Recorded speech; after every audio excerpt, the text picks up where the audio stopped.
Hello students, this is RS God before you. Once again, welcome back to my YouTube channel English Guru RS God. Today I will teach you the conjunction exercise that will be objective. So look at the whiteboard. You will see the exercise and solve this exercise. See the first sentence. He gave me not only a book dash money. Reply the first question. Yes, Abhinav. Sir but also हाँ, not only के साथ में किसका use होता है? But also का use होता है। ये पेयर वाले कंजक्शंस है, नॉट ओनली आ गया तो बट ऑल्सो का यूज होगा उसमें, ठीक है। तो ये बट ऑल्सो इसका आंसर करेक्ट है आपका, अभिनव का आंसर करेक्ट है। नेक्स्ट है he saw dash Ram nor Mohan. Gauri yes, neither nor का कॉम्बिनेशन होता है, देखो इसमें नॉर आ गया है, ये भी पेयर वाला कंजक्शन है। नॉर आया तो उसके पहले नाइदर आना चाहिए, नाइदर डैश नॉर, ऐसे कॉम्बिनेशन होता है, ठीक है। नाइदर जब भी आएगा तो नॉर का यूज होगा, नॉर आएगा तो नाइदर का यूज होगा। Now next sentence, third one sentence देखिए आप, he is both intelligent dash diligent. Unnati हाँ, बोथ एंड का कॉम्बिनेशन होता है, ये भी पेयर वाला कंजक्शन है। बोथ आएगा तो एंड आएगा, ठीक है, बोथ एंड ये कॉम्बिनेशन होता है, तो इसमें एंड आंसर क्वाइट करेक्ट है। Now next fourth number, he has read both in India dash in England। Kartik and हाँ, बोथ एंड, इसमें भी देखो सेम रिपीट उसी टाइप का क्वेश्चन हो गया है। इसमें देखो बोथ आ रहा है तो बोथ के साथ एंड आया, तो इसमें भी बोथ के साथ एंड आएगा, बोथ एंड का कॉम्बिनेशन होता है। Now see the first sentence, fifth number, see the fifth sentence, no sooner did the thief see the police he ran away. Yes, कौन बताएगा? Who will tell? Abhinav yes. Sir then हाँ, no sooner के साथ किसका use करते हैं हम? Then का यूज करते हैं। नो सूनर के साथ क्या आता है? देन आता है। और देन कौन सा वाला? देखो टी एच ए एन, इसमें दो देन लिखे हुए हैं, एक तो टी एच ई एन लिखा है, एक टी एच ए एन लिखा है। नो सूनर के साथ ए एन वाला आता है, ठीक है। ये देन भी एक कंजक्शन होता है T H E N, but वो अकेला आता है, कॉम्बिनेशन में नहीं आता। नो सूनर देन ये भी पेयर वाला कंजक्शन है। नाउ सिक्स नंबर देखिए, ही can't seat dash sleep. Yes Gauri, और इसमें देखिए आपको ये सेंटेंस आपका नेगेटिव है, he can't sit nor sleep, इसमें नॉर आएगा और नहीं आएगा, ठीक है। सेंटेंस आपका नेगेटिव है, आपको नेगेटिव वर्ड ही इसमें यूज करना पड़ेगा, ठीक है। He can't sit nor sleep. Now seventh one है, they made haste they should miss the train. Yes, else. Unnati का आंसर करेक्ट है। इसमें एल्स और अदरवाइज का मीनिंग क्या होता है? नहीं, करेक्ट नहीं है, ये आपका इनकरेक्ट आंसर है, ये सही नहीं है, आपका लेस्ट आएगा इसमें। मैंने आपको पहले बताया होगा कि जब भी शुड आएगा सेंटेंस में, शुड आएगा तो किसका यूज होता है? लेस्ट का यूज होता है। जब भी मे माइट आएगा तो किसका यूज होता है? सो दैट का यूज होता है। तो यहां पर देखिए शुड का यूज हो रहा है, इसका मतलब क्या लगाएंगे आप इसमें? लेस्ट लगाएंगे, ठीक है। क्या लिखा है? दे मेड हेस्ट का मतलब क्या है? उन्होंने जल्दबाजी की, उन्होंने जल्दी की। Lest they should miss the train, मतलब ऐसा ना हो कि वो लेट हो जाए, इस कारण से उन्होंने जल्दी की। लेस्ट मींस ऐसा ना हो कि, ठीक है ना। तो जब भी शुड होगा तो लेस्ट कंजक्शन आएगा। नाउ एट्थ वाला देखिए, the show will go on, go on का मतलब कंटिन्यू, मतलब शो चलता रहेगा between Monday dash Friday. Yes Kartik, to ठीक है, मंडे टू फ्राइडे, ठीक है ना। नहीं, ये भी रॉन्ग है आपका, ये भी रॉन्ग है। इसमें देखिए बिटवीन लिखा हुआ है, बिटवीन के साथ क्या आता है? एंड आता है। बिटवीन के साथ क्या आता है? एंड। और फ्रॉम के साथ क्या आता है? टू आता है। अगर ऐसे लिखा रहता ना from Monday to Friday, then it was correct. लेकिन अभी क्या लिखा है? बिटवीन लिखा है, तो between Monday and Friday. Between and का कॉम्बिनेशन होता है, फ्रॉम एंड टू का कॉम्बिनेशन होता है। ये चीज समझ में आई है आपको बात? Yes sir. ओके, तो इसमें आप बिटवीन और किसका यूज करेंगे? एंड का यूज करेंगे इसमें आप। अगर यहाँ पर फ्रॉम होता तो यहाँ पर टू आ जाता, ठीक है। Between Monday and Friday. Now ninth number, we are smart not only in speaking that's also in writing. Who will tell? Sir yes, but also ठीक है। नॉट ओनली बट ऑल्सो का कॉम्बिनेशन होता है, तो इसमें बट ऑल्सो करेक्ट है। कार्तिक का answer ठीक है। Now 10 number, though she is poor. Sir I have doubt yes yes, only what is the doubt? But is okay, यहां पर आल्सो ऑलरेडी लगा हुआ है। Now Unnati once again right and Kartik is wrong. तो आपको किसका यूज करना है इसमें? बट का यूज करना है, क्योंकि आल्सो इसमें ऑलरेडी लगा हुआ है, तो इसका मतलब ये आंसर गलत हो जाएगा आपका, है ना। तो क्या होगा? We are smart not only in speaking, not only but also का कॉम्बिनेशन होता है, but you have to read the question very carefully. Also इसमें ऑलरेडी लगा हुआ है, तो आपको किसका यूज करना पड़ेगा? बट का यूज करना पड़ेगा। अंडरस्टूड है ना। नाउ 10 नंबर है, though she is poor she is happy yet lest but, क्या आना चाहिए? Sir, यस yes, अभी ना बोलो, but दो के साथ बट आता है, yet दो के साथ क्या आता है? येट आता है। ये Yes, कॉम्बिनेशन है, दो के साथ येट आएगा और दो के साथ येट आएगा। बट आता है इंडिपेंडेंट, वो अकेला आता है, किसी के साथ कॉम्बिनेशन में नहीं आता। ठीक है, तो आपको इसमें किसका यूज करना पड़ेगा? येट का यूज करना पड़ेगा। नेक्स्ट है 11 number, we are smart they are not smart, who will tell? Yes Kartik. yet we are smart they are not smart, इसमें किसका यूज करना पड़ेगा? sir, but बट का यूज करना पड़ेगा। yes sir, इसमें येट का मतलब क्या होता है? फिर भी होता है, ठीक है ना। तो इसमें येट नहीं आएगा क्योंकि फिर भी का इसमें कोई सेंस नहीं है ना, फिर भी का सेंस नहीं है इसमें, कोई बात नहीं, अगर गलती हो जाती है तो बच्चों से, इसमें बट आएगा, कॉन्ट्रास्ट हो रहा है। ठीक है, थोड़ा सेंस भी देखना चाहिए सेंटेंस का क्या है। क्या लिखा? वी आर स्मार्ट मतलब हम स्मार्ट हैं, but they are not smart, वो स्मार्ट नहीं है, तो इसमें क्या है? कॉन्ट्रास्ट हो रहा है। ठीक है ना। और इसमें वैसे अगर मैं देखूं तो वाइल में कनेक्शन लगाते इसमें तो बेटर रहता है ना। एक ऑप्शन और होना चाहिए था इसमें, अब वाइल कर लीजिए, वो ज्यादा अच्छा है। इसमें एक ऑप्शन आप इंक्रीज करके WHIL वाइल, वो बट भी ज्यादा सुटेबल क्यों नहीं होगा वो बताता हूं मैं आपको। ठीक है, इसमें वाइल कर लीजिए, वाइल को टिक मारिए, वाइल कर लीजिए। वाइल क्यों होगा आपको बताते हैं, बट और येट में क्या डिफरेंस है ये भी बताता हूं। ठीक है, देखो बट का यूज होता है जब कॉन्ट्रास्ट होगा, जैसे वी आर स्मार्ट हम स्मार्ट है, दे आर नॉट स्मार्ट वे स्मार्ट नहीं है, तो यहाँ पर इनका ये कोई रिजल्ट नहीं है, वो पर्सन अलग है और हम अलग है। ठीक है, तो जब ऐसे दो लोगों में कंपैरिजन होती है तो कंपैरिजन के लिए किसका यूज होता है? वाइल का। और बट का यूज कब होता है? कॉन्ट्रास्ट की होता है। कॉन्ट्रास्ट कब होगा? जब हम कोई वर्क करेंगे और उसका रिजल्ट आएगा, और उसका रिजल्ट कैसा आएगा? अपोजिट आएगा, जैसा हम कर रहे हैं उसके अपोजिट रिजल्ट आएगा, तो बट का यूज करेंगे।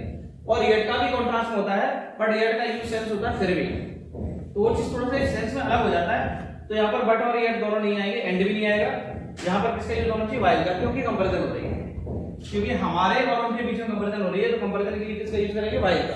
ठीक है, now see the next sentence 12 both Sita dash Gita are beautiful. Yes Gauri बोलिए। हाँ ठीक है, बोथ एंड का यूज होता है, तो इसमें आप एंड का यूज करिए, both Sita and Gita are beautiful. 13 number है, hardly had I left the house it began to rain, क्या आना चाहिए इसमें? बोलिए। यस that हार्डली के साथ किसका यूज होता है? When. व्हेन का यूज होता है। जब भी हार्डली आएगा तो किसका यूज होगा? व्हेन का। When. और बिफोर का भी यूज हो सकता है, बिफोर का भी यूज हो सकता है, ठीक है ना। हार्डली के साथ क्या आएगा? व्हेन आएगा, करेक्ट है। नेक्स्ट है, either you dash he went there to see the helpless, क्या आना चाहिए बताइए? आइदर के साथ और का यूज होता है, करेक्ट है। आइदर के साथ किसका यूज करते हैं? और का ये कॉम्बिनेशन है। Don't play Prem here they will scold you, otherwise warning दी जा रही है, यहाँ पर किसका यूज होगा? अदरवाइज का यूज होगा, तो ये करेक्ट है आपका आंसर। और बीच में कुछ रॉन्ग हुआ है तो डाउट क्लियर हो गया होगा शायद इस एक्सरसाइज में। Yes. तो Yes, डाउट नहीं है? yes, sir. No, sir. ठीक है, now we will do next exercise. See the second exercise on objective question of conjunction. First number sentence, he played well, he lost the match. What will be the answer? Yes, you. Sir, but Okay. देखो he played well, वह अच्छा खेला, he lost the match, वह match हार गया, तो इसमें contrast हो रहा है। अच्छा खेल रहे हैं लेकिन मैच हार रहे हैं इसमें, तो क्या हो रहा है? इसमें कॉन्ट्रास्ट हो रहा है, तो आपको किसका यूज करना पड़ेगा? बट का यूज करना पड़ेगा, ठीक है। Now second one, the patient had died then the doctor came, you before आएगा, करेक्ट। देखिए द पेशेंट हैड डाइड, यदि पास्ट परफेक्ट टेंस पहले आ जाता है, ठीक है, और आपको बिफोर आफ्टर ऐसे दे रखा है कंबाइन करने के लिए, तो आपको किसका यूज करना पड़ेगा? बिफोर का। यदि पास्ट परफेक्ट टेंस पहले है और पास्ट इंडेफिनिट बाद में है, देखो सब्जेक्ट प्लस V2 क्या होता है? सब्जेक्ट प्लस V2 क्या होता है? Past indefinite। तो आपको इसमें किसका यूज करना पड़ेगा? Before का, क्योंकि पास्ट परफेक्ट और पास्ट इंडेफिनिट का कॉम्बिनेशन होगा, तो बिफोर का यूज करना पड़ेगा, ठीक है। Now third one, 5 years have passed, I left the college, before after since, क्या आना चाहिए इसमें? यू, सिंस है, करेक्ट। क्या लिखा है? 5 years have passed since I left the college। देखो ऐसा कब होता है? सिंस फॉर का यूज कब करते हैं? जब पहले सेंटेंस आपका प्रेजेंट परफेक्ट या प्रेजेंट परफेक्ट कंटीन्यूअस हो, ठीक है, और दूसरा सेंटेंस आपका पास्ट इंडेफिनिट में हो, तो आपको सिंस फॉर का यूज करना पड़ेगा। वैसे सिंस फॉर का यूज कहाँ होता है? टाइम से पहले होता है, लेकिन इसमें टाइम नहीं है, प्रेजेंट परफेक्ट का और पास्ट इंडेफिनिट का इसमें कॉम्बिनेशन है। जब ऐसे कॉम्बिनेशन में लिखा हो तो आपको सिंस का यूज करना पड़ेगा, ठीक है। Yes sir. अगर प्रेजेंट परफेक्ट के बाद पास्ट इंडेफिनिट टेंस आए और सिंस फॉर का यूज करना पड़े तो सिंस आएगा उसमें, ठीक है। Now fourth one, scarcely had I bought the ticket, the train started moving. Yes, you. When. What will be the answer? When. Scarcely when. देखो इससे पहले जो एक्सरसाइज कराई उसमें भी मैंने आपको बताया था ये हार्डली वेल होता है, स्कैर्सली वेल होता है ना। इसके साथ स्कैर्सली बिफोर भी हो सकता है, हार्डली बिफोर भी हो सकता है, बिफोर भी आ सकता है वेन की जगह, ठीक है। तो इसमें आपको जो ऑप्शन दिया गया उसके अकॉर्डिंग आंसर देना है, तो वेन करेक्ट है इसका। नेक्स्ट है neither the father dash his son was arrested. Yes you. Sir not. Not correct. Neither nor का कॉम्बिनेशन होता है, ये पेयर वाला कंजक्शन है, नाइदर नॉर का कॉम्बिनेशन होता है, तो आप इसमें नॉर का यूज करेंगे। सबको समझ में आ रहा है? Yes sir. ओके ठीक है। Now see the next sentence, 6 number, she is not only laborious dash sincere and but also, क्या आना चाहिए? But also. नॉट ओनली के साथ किसका कॉम्बिनेशन होता है? But also. But also correct है। अब समझ में आ रहा है आप लोगों को, है ना? यस। ठीक है, ओके। नाउ 7 नंबर देखिए, the thief ran away, he should be caught। लेस्ट। हाँ, मैंने आपको तो इससे पहले एक्सरसाइज थी उसमें ही बताया था कि किसका यूज होगा इसमें, लेस्ट का यूज होगा। अगर शुड वाला सेंटेंस दे रखा है तो शुड वाला सेंटेंस होगा तो किसका यूज होगा? लेस्ट का, ठीक है। नेक्स्ट है 8 number, if you come here I will teach you. Then. क्या आना चाहिए इसमें, कौन सा वाला देना आएगा? THAN then. ये जो THAN होता है वो कंपैरिजन में आता है या फिर नो सुनर देन में आता है, ये देन कंडीशन भी एक अलग से होता है, ठीक है ना। क्या लिखा है? इफ यू कम हियर, आप यहां पर आओगे तो मैं आपको पढ़ाऊंगा, देन मींस तो या फिर, ठीक है। नाउ 9 नंबर लिखा है, Shweta is not as intelligent dash Gita. As. Yes you. As correct. सारे लोग रिप्लाई नहीं करेंगे, जिसको मैं पूछूंगा वही रिप्लाई करेगा, ठीक है। इसमें आप एज का यूज करेंगे। नाउ 10 नंबर है, move fast we should miss the train. Yes you. Lest आएगा। मैंने आपको बताया था देखो जब भी शुड वाला सेंटेंस आएगा और लेस्ट ऑप्शन में है तो लेस्ट के आने की पूरी पॉसिबिलिटी रहती है, 100% आंसर ये करेक्ट होगा। नेक्स्ट है 11 number, I would rather have the pen dash pencil. Yes you. Would rather के साथ क्या आना चाहिए? वुड रेदर देन आएगा। कौन सा वाला? THAN correct. THAN, ठीक है ना। रेदर देन होता है, रेदर देन, है ना, देन का यूज होगा इसमें। नेक्स्ट 12 नंबर लिखा है, your house is not either beautiful dash useful. क्या आना चाहिए? आइदर के साथ क्या आता है? और भले इसमें नॉट लिखा है आपको उससे मैटर नहीं है, जो कॉम्बिनेशन रहता है उसके अकॉर्डिंग आंसर होगा आइदर और नाइदर नॉर, ठीक है। तो आपको किसका यूज करना पड़ेगा इसमें? और का यूज करना पड़ेगा, नॉर नहीं आ सकता इसमें, ठीक है। नाउ 13 नंबर देखिए, hardly had I left the class the children made a noise.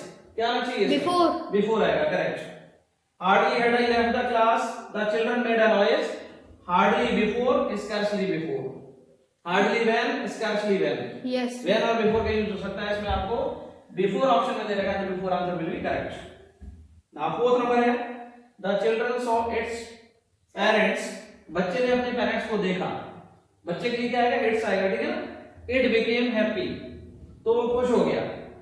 इसमें यहां पहले आपका डेस होना चाहिए था, लिखने में गलती होगी थोड़ा सा, तो आप देखिए इसमें यहां स्पेस आएगा, ठीक है ना। The child saw its parents it became happy. क्या आना चाहिए इसमें? व्हेन। व्हेन आना चाहिए ना। When the child saw its parents, जब बच्चे ने अपने पेरेंट्स को देखा, इट बिकेम हैप्पी, तो वो खुश हो गया। इट क्यों लिखा? चाइल्ड में आपका गर्ल चाइल्ड हो सकता है, बॉय चाइल्ड हो सकता है, इसमें हमें जेंडर का पता नहीं लग रहा है, जेंडर मैंने आपको ऑलरेडी टीच किया है, इसलिए अपन इसमें इट का यूज कर रहे हैं। जब जेंडर पता नहीं लगता तो इट का यूज होता है, ओके। नाउ 15 नंबर देखिए, last sentence, mother was cooking children were playing. What will be the answer? While. While. Comparison करते हैं तो किसका यूज होता है? व्हाइल का यूज होता है, ठीक है। तो आपको ये एक्सरसाइज समझ में आई? Yes sir. कोई डाउट तो नहीं है? No sir. Any doubt? No sir. No doubt, ठीक। आई थिंक आपको ये एक्सरसाइज पूरी तरह से समझ आ गई है, और आपको अगर टीचिंग मेथड अच्छा लगा है तो मेरे YouTube चैनल को आप सब्सक्राइब करिए, लाइक करिए, शेयर करिए, जिससे आगे भी आपको इस प्रकार के वीडियोस मिलते रहें और मुझे भी इंस्पिरेशन मिले। Thank you, have a nice day.